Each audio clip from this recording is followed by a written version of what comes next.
ओम नमो भगवते वासुदेवाय। विजया एकादशी की व्रत कथा।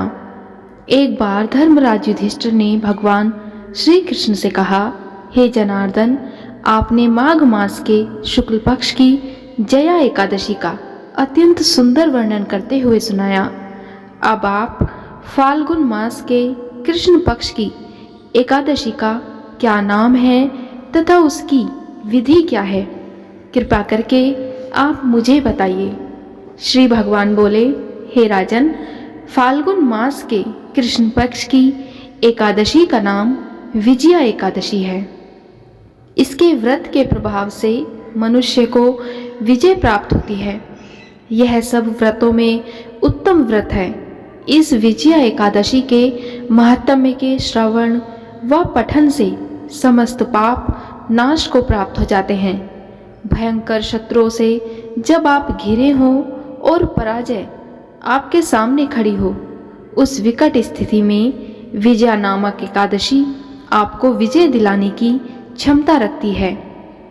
अब मैं तुम्हें विजया एकादशी की व्रत कथा सुनाता हूँ।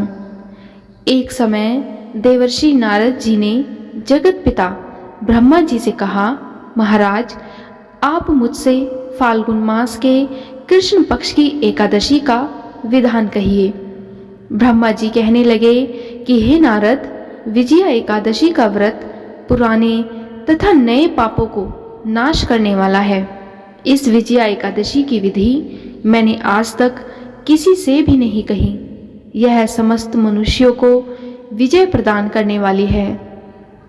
त्रेता युग में मर्यादा पुरुषोत्तम श्री रामचंद्र जी, जो विष्णु के अंशावतार थे, जब उनको 14 वर्ष का वनवास हो गया, तब वे श्री लक्ष्मण तथा सीता जी सहित पंचवटी में निवास करने लगे। वहां पर दुष्ट रावण ने जब सीता जी का हरण किया, तब इस समाचार से श्री रामचंद्र जी तथा लक्ष्मण जी अत्यंत व्याकुल हुए और सीता जी की खोज में चल दिए। घूमते घूमते जब वे मरणासन जटायु के पास पहुँचे, तो जटायु उन्हें सीता जी का वृतांत सुनाकर स्वर्ग लोक चला गया। कुछ आगे जाकर उनकी सुग्रीव से मित्रता हुई और उन्होंने बाली का वध किया। हनुमान जी ने लंका में जाकर सीता जी का पता लगाया और उनसे श्री रामचंद्र जी और सुग्रीव की मित्रता का वर्णन किया। वहां से लौटकर हनुमान जी ने भगवान राम के पास आकर सब समाचार कहे। श्री रामचंद्र जी ने वानर सेना सहित सुग्रीव की संपत्ति से लंका को प्रस्थान किया। जब श्री रामचंद्र जी समुद्र के किनारे पहुँचे, तब उन्होंने मगरमच्छ आदि से युक्त उस अगाध समुद्र को देखकर लक्ष्मण जी से कहा कि इस समुद्र को हम किस प्रकार से पार करेंगे। श्री लक्ष्मण जी ने कहा, हे पुराण पुरुषोत्तम, आप आदि पुरुष हैं, आप सब कुछ जानते हैं। यहाँ से आधा योजन दूर पर कुमारी द्वीप में वक्दालभ्य नाम के एक मुनि रहते हैं। उन्होंने अनेक ब्रह्मा देखे हैं। आप उनके पास जाकर इसका उपाय पूछिए।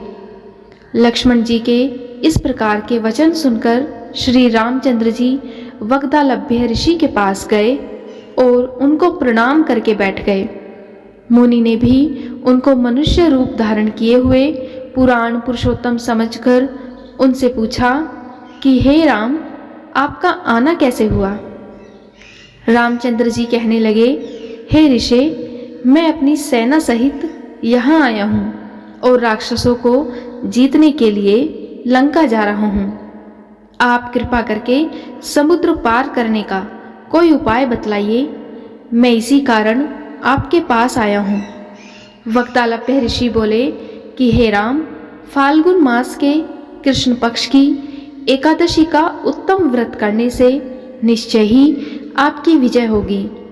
साथ ही आप समुद्र भी अवश्य पार कर लेंगे। इस व्रत की विधि यह है कि दशमी के दिन स्वर्ण, चांदी, तांबा या मिट्टी का एक घड़ा बनाएं। उस घड़े को जल से भरकर तथा 5 पल्लव रखकर वेदिका पर स्थापित करें। उस घड़े के नीचे सतंजा और ऊपर जौ रखें।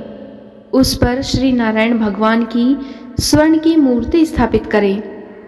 एकादशी के दिन स्नानादि से निवृत्त होकर धूप, दीप, नैवेद्य, नारियल आदि से भगवान की पूजा करें। तत्पश्चात घड़े के सामने बैठकर दिन व्यतीत करें और रात्रि को भी उसी प्रकार बैठे रहकर जागरण करें। द्वादशी के दिन नित्य नियम से निवृत्त होकर उस घड़े को ब्राह्मण को दे दें। हे राम, यदि तुम भी इस व्रत को सेनापतियों सहित करोगे तो तुम्हारी विजय अवश्य होगी। श्री रामचंद्र जी ने ऋषि के कथा अनुसार इस व्रत को किया और इसके प्रभाव से दैत्यों पर विजय पाई। अतः हे राजन, जो कोई मनुष्य विधि पूर्वक इस व्रत को करेगा, दोनों लोकों में उसकी अवश्य विजय होगी।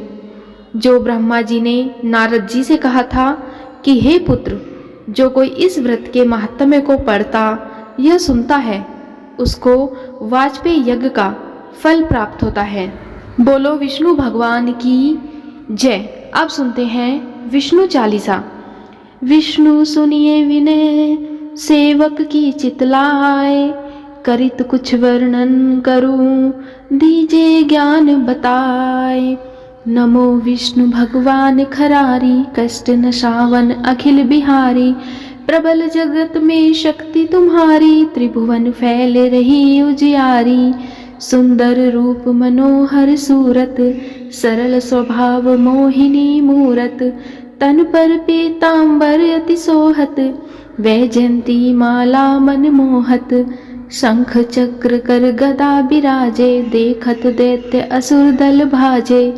सत्य धर्म मद लोभ न गाजे, काम क्रोध मद लोभ न छाजे। संत भक्त सज्जन मन रंजन, दनुज असुर दुष्टन दल गंजन। सुख उपजाए कष्ट सब भंजन, दोष मिटाए करत जन सज्जन। पाप काट भव सिंधु उतारण, कष्ट नाश कर भक्ति उदाहरण। करति अनेक रूप प्रभु धारण, केवल आप भक्ति के कारण। धरणी धेनु बन तुम्हें पुकारा, तब तुम रूप राम का धारा। भार उतारे असुर दल मारा, रावण आदिक को संहारा। आप वाराह रूप बनाया, हिरण्याक्ष को मार गिराया। धर्मत से तन सिंधु बनाया, 14 रत्नन को निकलाया। अमिलख असुरन द्वंद्व मचाया, रूप मोहिनी आप दिखाया। देवन को अमृत पान कराया, असुरन को छवि से बहलाया। कुर्म रूप धर सिंधु मझाया, मद्राचल गिरि तुरत उठाया। शंकर का तुम फंद छुड़ाया, भस्मासुर को रूप दिखाया। वेदन को जब असुर डुबाया, कर प्रबंध उन्हें ढूंढवाया। मोहित बनकर खल ही नचाया, उसही कर ले भस्म कराया। असुर जलंधर अति बलदाई, शंकर से उनकी नहीं लड़ाई। हार पार शिव सकल बनाई, कीन सती से छल खल जाई। सुमिरन कीन तुम्हें शिवरानी, बतलाई सब विपत्ति कहानी। तब तुम बने मुनीश्वर ज्ञानी, वृंदा की सब सुरति भुलानी। देखत 3 दनुज शैतानी, वृंदा आए तुम्हें लपटानी। हो स्पर्श धर्म क्षति मानी, हना असुर उर शिव शैतानी। तुमने ध्रुव प्रहलाद उबारे, हिरण्याक्ष आदिक खल मारे। गणिका और अजामिल तारे, बहुत भक्त भव सिंधु उतारे। हरहु सकल संताप हमारे, कृपा करहु हरि सिर जनिहारे। देखहु मैं निज दर्श तुम्हारे, दीन बंधु भगतन हितकारे। चहत आपका सेवक दर्शन, करहु दया अपनी मधुसूदन। जानू नहीं योग्य जप पूजन, होए यज्ञ स्तुति अनुमोदन। शील दया संतोष सुलक्षण, विदित नहीं व्रत बोध विलक्षण। करहु आपका किस विधि पूजन, कुमति विलोक होत दुख भीषण। करहु प्रणाम कौन विधि सुमिरन, कौन भांति मैं करहु समर्पण। सुर मुनि करत सदा शिव काई, हर्षित रहत परम गति पाई। दीन दुखिन पर सदा सहाई, निज जन जान लेय अपनाई। पाप दोष संताप नसाओ, भव बंधन से मुक्त कराओ। सुख संपत्ति दे सुख उपजाओ, निज चरणन का दास बनाओ। निगम सदा ये विनय सुनावे, पढ़े सुने जो जन सुख पावे। बोलो विष्णु भगवान की जय।